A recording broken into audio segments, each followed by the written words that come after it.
Masih ingat Bambang Trimulyono, terpidana kasus ujaran kebencian, ITE dan penistaan agama? Diketahui, Bambang Tri divonis 6 tahun penjara dalam sidang di Pengadilan Negeri Solo, Selasa, 18 April 2023, silam. Bambang yang kini masih mendekam di penjara, tiba-tiba memutuskan untuk memberikan perlawanan di tengah kasus polemik ijazah Jokowi yang kembali mencuat. Ia mengajukan peninjauan kembali, PK, terhadap putusan Mahkamah Agung, MA, nomor 4851 KPID Sus 2023 tanggal 14 September 2023. Pengajuan PK dilakukan melalui kuasa hukumnya, Pardiman, di Pengadilan Negeri Surakarta, PN Solo, Selasa 24 Juni.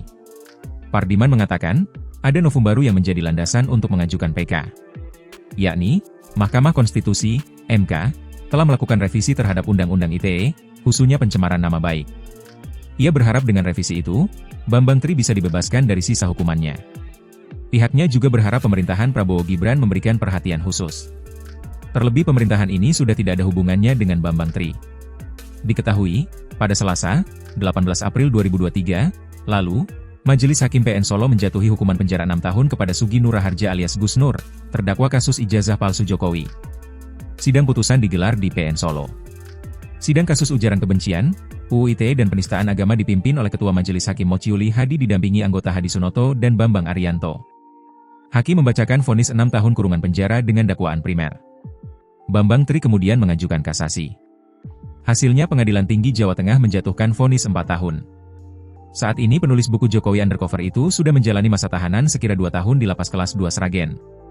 Bambang Trimulyono ditangkap Direktorat Tindak Pidana Siber Barreskrim Polri di Hotel Sofyan Tebet, Jakarta Selatan pada Kamis, 13 Oktober 2022, sekira pukul 15.44 waktu Indonesia Barat.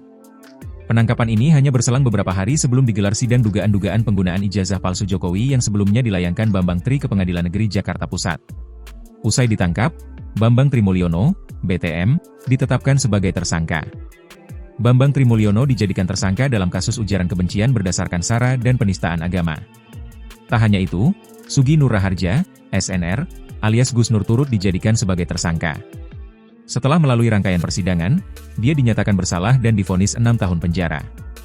Meski merupakan penggugat ijazah palsu Presiden Jokowi, Bambang Trimulyono ditetapkan tersangka bukan soal gugatan ijazah palsu.